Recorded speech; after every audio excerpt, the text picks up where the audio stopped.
শোন, বলো মা। এবার কিন্তু আর্জেন্টিনা বিশ্বকাপ নেবে। তুমি এখনো 2022 সালের কাপ নিয়ে ঘুরতেছো মা। আর তুই 5টা বিশ্বকাপ বলে বলে আর কতদিন চালাবি? যতদিন তুমি মেসি মেসি করবা ততদিন। এত কিছু বলে লাভ নাই। আর্জেন্টিনা মানেই চ্যাম্পিয়ন। আর ব্রাজিল মানে ফুটবলের ইতিহাস। কিন্তু শেষে ট্রফিটা তো আর্জেন্টিনার কাছেই যায়। ট্রফি তো আসে যায়, কিন্তু ব্রাজিলের স্টাইল চিরকাল থাকে। আচ্ছা, এসব কথা বাদ দে, একটা কথা বলতো, বলো।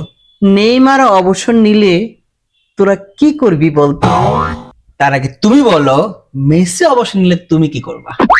মেসির পুরনো ভিডিওগুলি দেখবি।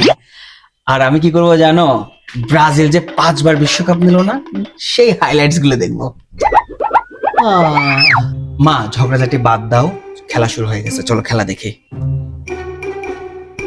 ওকে, দল যাই থাক, চলুন আমরা ঝগড়াঝাটি বাদ দিয়ে মিলেমিশে এক হয়ে খেলা দেখি। হ্যাঁ।